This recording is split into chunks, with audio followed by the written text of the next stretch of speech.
प्रिय विद्यार्थियों, नमस्कार। पिछले वीडियो में हमने भारतेंदु युग की काव्य प्रवृत्तियों के बारे में जाना।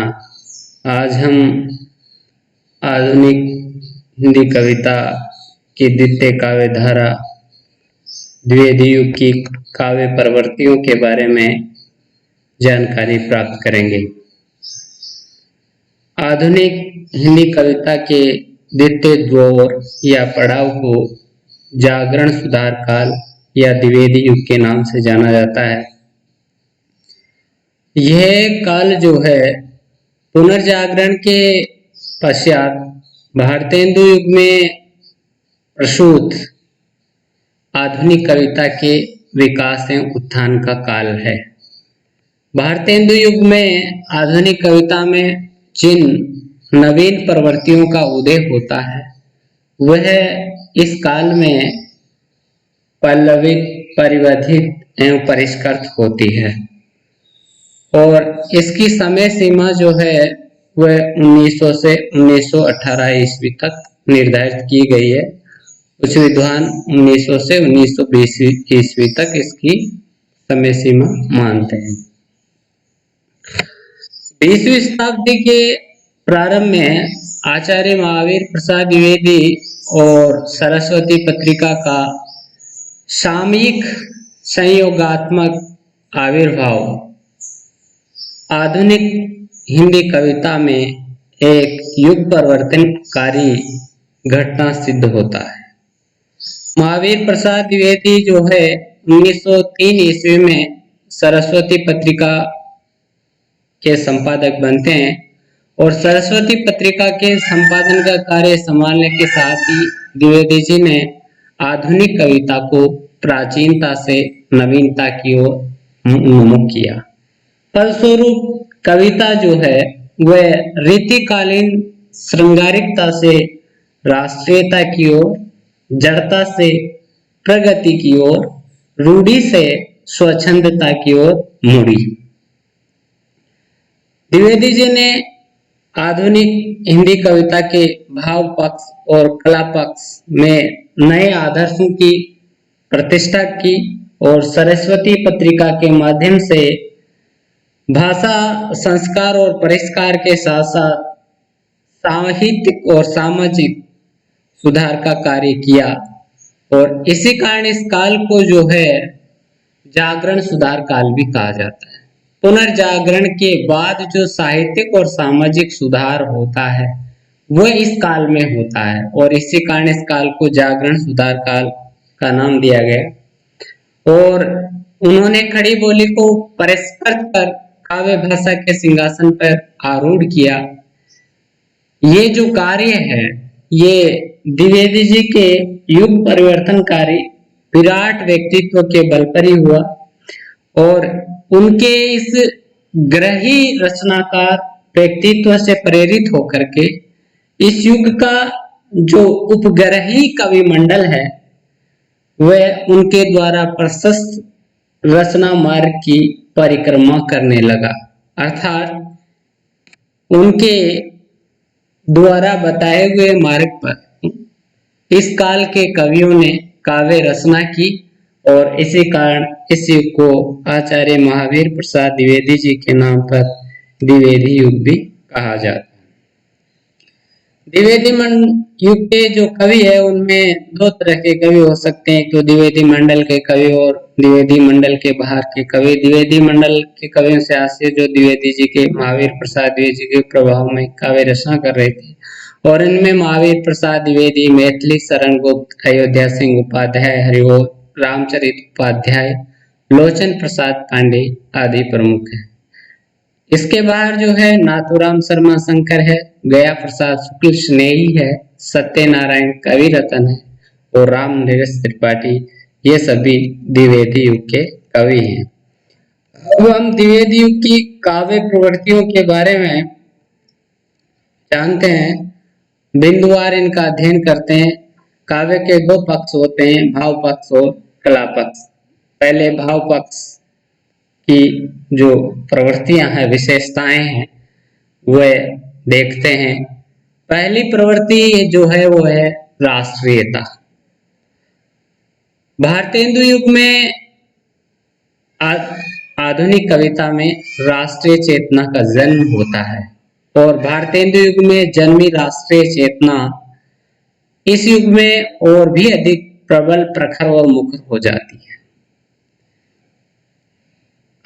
इस काल में अतीत के गौरव गान के साथ साथ देश की वर्तमान जो कारुणिक स्थिति है उसका भी चित्रण कविता में होता है। विदेशी वस्तुओं का बहिष्कार और स्वदेशी का स्वीकार इस काल का एक प्रमुख नारा था और इस काल की कविता चाहे लघु कविता हो या प्रबंधात्मक काव्य हो, सभी में देशभक्ति का स्वर देखने को मिलता है, चाहे भले ही वो प्रबंधात्मक काव्य पौराणिक कथा पर आधारित ही क्यों न हो। मतलब देश प्रेम का स्वर, देशभक्ति का जो स्वर है इस कविता का मूल स्वर है और इस काल के कवियों में पराधीनता को मृत्यु के समान और स्वाधीनता को आजादी के समान बता करके देशवासियों को पराधीनता से मुक्ति हेतु बलिदान और प्राणोत्सर्ग की प्रेरणा या संदेश अपने काव्य के माध्यम से दिया। उदाहरण अपन देख सकते हैं कि नाथूराम शर्मा शंकर की ये पंक्तियां, देशभक्त वीरों मरने से नेक नहीं डरना होगा, प्राणों का बलिदान देश की वेदी पर करना होगा। अतीत के गौरव गान के साथ साथ वर्तमान की कारुणिक स्थिति के बारे में गुप्त जी की ये पंक्तियां है ठीक ऐसी ही दशा हतभाग्य भारतवर्ष की, कब से इतिश्री हो चुकी इसके अखिल उत्कर्ष की। दूसरी प्रवृत्ति है सामाजिकता। द्विवेदी की जो कविता है वह सामाजिकता की व्यापक भावना से संचालित है और इस काल में सामाजिकता की जो भावना है वह कहीं कहीं तो समाज सुधार के रूप में व्यक्त हुई है और कहीं समाज को आगे बढ़ाने की गत्यात्मकता।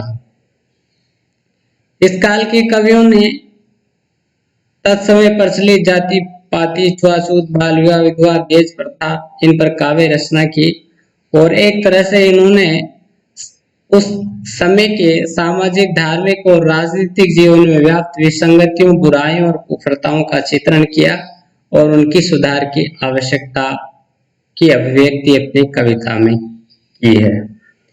जैसे उदाहरण के लिए अपन देख सकते हैं कि नाथूराम शर्मा शंकर की ये पंक्तियां, महामूढ़ता के संगाती रहो, दुराचार के पक्षपाती रहो, बहु बेटियों को पढ़ाना नहीं, घरेलू घटी को बढ़ाना नहीं।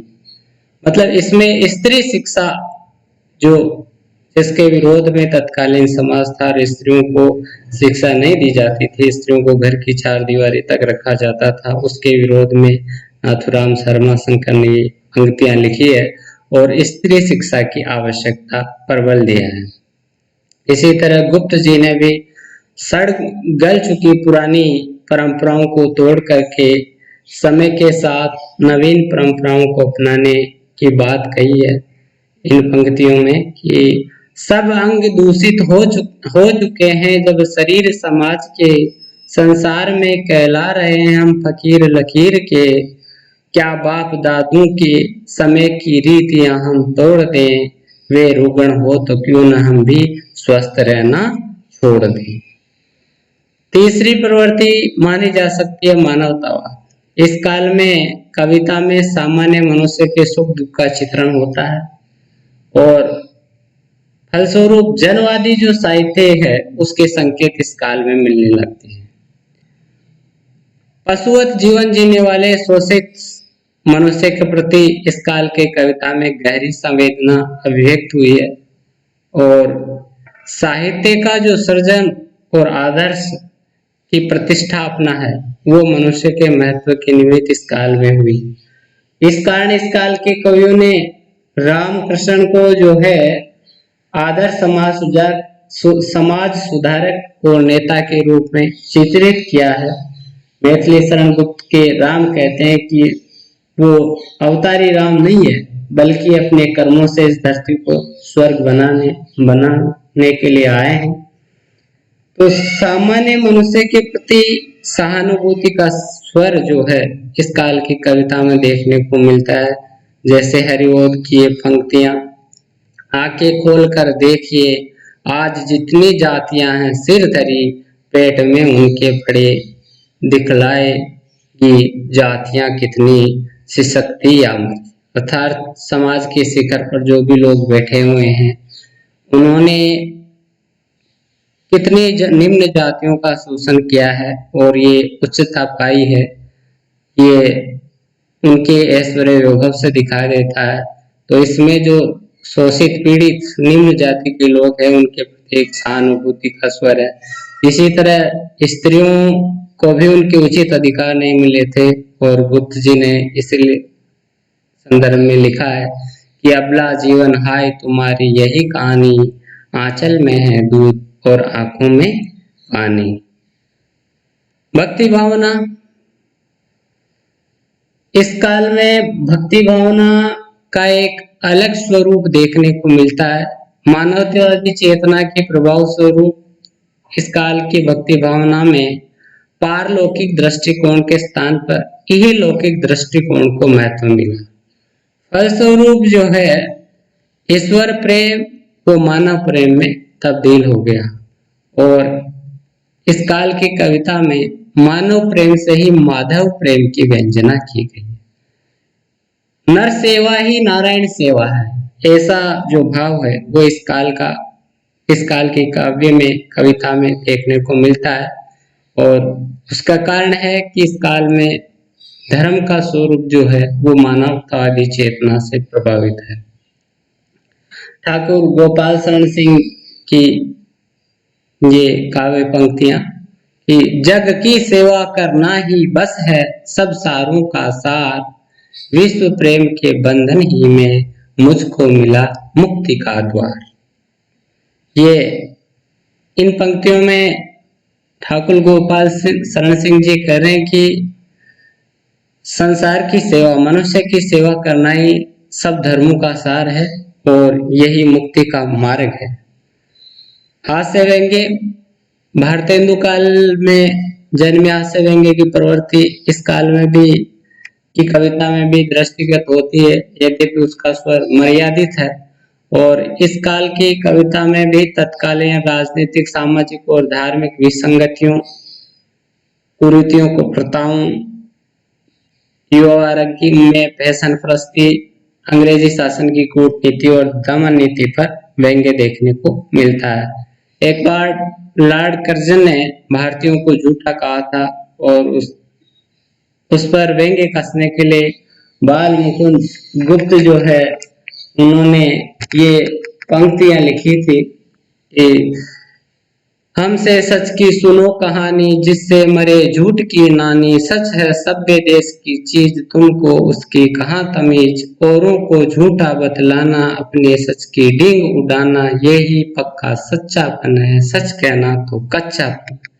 अर्थात अंग्रेज जो है खुद झूठे थे पर उनके अनुसार झूठ बोलना ही वास्तविक सच्चाई है। तो उन अंग्रेजों की इस कथनी और करने में जो अंतर है उस पर व्यंग्य किया गया है। इतिवर्तात्मकता, इतिवर्तात्मकता इस काव्य की एक प्रमुख विशेषता है और इतिवर्तात्मकता का आशय है कि इस काल की कविता जो है वो वर्णन प्रधान शैली में लिखी गई है और इसी कारण इस काल की कविता में भाषा का जो रूप है वो गद्य के समान हो गया है। कविता में लाक्षणिकता, चित्रात्मकता और वक्रता का अभाव है और उसमें तथ्यों और घटनाओं का हुबहू वर्णन किया गया है।